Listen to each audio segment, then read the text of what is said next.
Assalomu alaykum hurmatli vatandoshlar va odatdagi yangiliklarimizni boshlaymiz.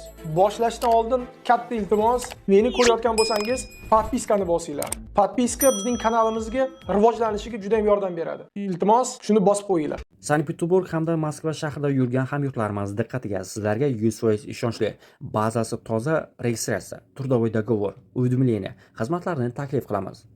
Biz bilan bog'lanish uchun ekrandagi raqamlarga imo, Telegram, WhatsApp orqali murojaat qilishingiz mumkin. Xizmatlar 100% ishonchli hamda tezda tayyorlab beriladi. Assalomu alaykum. Eron Bahrayndagi AQSh harbiy bazasini butunlay vayron qildi. Videodan to'liq xabardor bo'lish uchun videoga like va podpisyasiya tugmalarini bosib qo'ying. Eron Shayx Isodagi Bahrayn bazasini dronlar bilan vayron qildi. Al Jazeera telekanali bu haqda Eron Islom inqilobi qo'riqchilari korpusi bayonotiga tayanib xabar berdi. Hujumlar AQSh harbiylari tomonidan ishlatiladigan Super Hawk radarlari va Patriot raketa tizimlari kabi aloqa va radar tizimlariga qaratilgan. Xabarlarga ko'ra, qiruvchi samolyotlar uchun yoqilg'i uzatish stansiyasi ham vayron qilingan. Eron Islom inqilobi qo'riqchilari korpusi baza butunlay vayron qilganini ma'lum qilgan. AQSh Eronning sog'liq mudofaasi va raketa obyektlariga qarshi yangi hujumlar amalga oshirdi.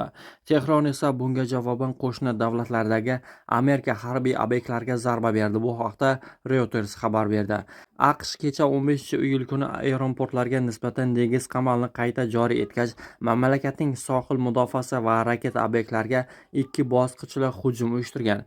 Eron esa bunga javoban qo'shni davlatlarda joylashgan AQSh harbiy obyektlarini nishonga olganini ma'lum qilgan va buni Amerika bilan kechayotgan mavjudlik uchun urush deb atagan. AQSh markaziy qo'mondonligining ma'lum qilishicha, harbiylar AQSh sharqiy vaqt bilan soat 06:00 atrofida Eronning katta Turm orolida sohil mudofaa tizimlari hamda qanotli raketalarni saqlash va uchirish obyektlariga zarba bergan. 9 soat o'tib esa mamlakatning bir nechta shaharlariga qarshi ikkinchi to'lqin hujumlari amalga oshirilgan. AQSh kuchlari Eronning qo'mondonlik markazlari, havo mudofaasi obyektlari, raketa va dron imkoniyatlari hamda sohil kuzatuv inshootlariga zarba berdi, deyiladi bayonotda. Shuningdek, Hormuz bo'g'ozida joylashgan Eronning eng yirik porti va dengiz floti hamda Islom inqilobi muhofizlari korpusi obyektlari joylashgan Bandar Abbos ham nishonga olingan. AQSh harbiylari avvalroq 90 daqiqalik hujum davomida Katta Tunb orolidagi sohil mudofaasi va qanotli raketalar obyektlariga zarba berganini ma'lum qilgan edi.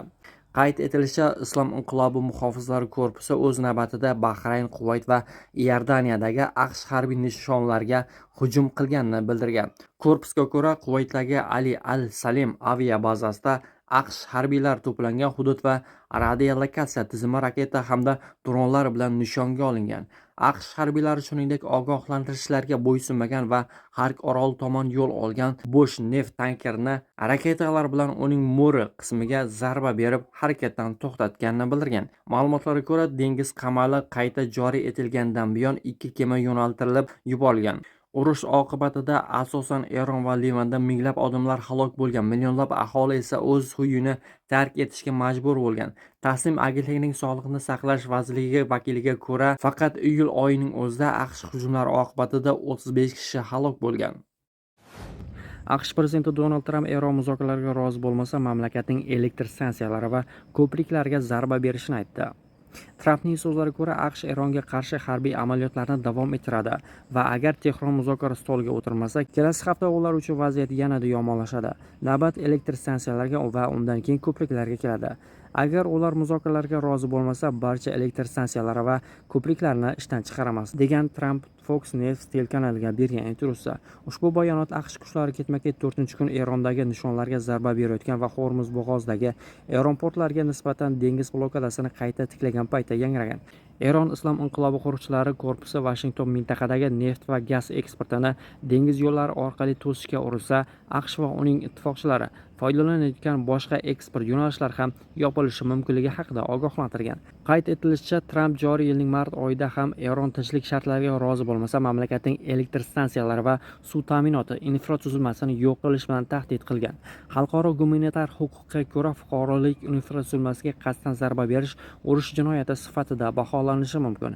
Eron tashqi ishlar vaziri o'rinbosari Kazim G'arbobodiy AQShning dengiz blokadasini qayta joriy etilishi avval erishilgan kelishuvlarga putul yetkazishini bildirgan edi. Eron Islom inqilobi qo'riqchilari korpusi 14-iyul kuni Iordaniyadagi AQSh harbiy havo bazasiga Eronning ballistik raketalari bilan nishonga olganini ma'lum qildi. Iordaniya aholisini mamlakatdagi Amerika harbiy bazalarini tugatishga chaqirdi.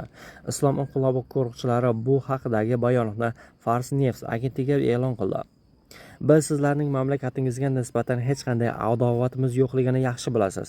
Aksincha, Falastin xalqi dardi va zulmini boshqa hech qanday millatdan yaxshiroq tushunadigan oliyjanob xalq sifatida sizlarni yaxshi ko'ramiz, deyiladi bayonotda. Iordaniya qurolli kuchlari esa mamlakat havo hududiga Eron tomonidan uchirilgan 4 ta raketa kirgani va ular yo'q qilinganini ma'lum qilgan. Shu kuni AQSh markaziy qo'mondonligi prezident Donald Tramp ko'rsatmasiga binoan boshlangan Eronga qarshi navbatdagi zarbalar to'lqini yakunlanganini bildirgan. 5 soat davom etgan mazkur hujumlar Tramp Eron kemalariga qarshi dengiz blokadasini qayta joriy qilgani hamda Hormuz bo'g'ozi orqali o'tayotgan barcha yuklar uchun 20% to'lov joriy etish taklifini ilgari surgandan keyin Eronga qarshi 3-ketma-ket 3-tun bo'ldi. Eron qurolli kuchlari birlashgan qo'mondonligi AQShning mazkur suv yo'lining kelajagini belgilashga hech qanday haqqi yo'qligini bildirgan. Eron tashqi ishlar vaziri Abbos Aroqchi X ijtimoiy tarmog'ida Tehron Hormuz bo'g'ozining haqiqiy qo'riqchisi bo'lib qolishini ta'kidlab, 20% juda ko'p, biz adolatli bo'lamiz, deb yozgan.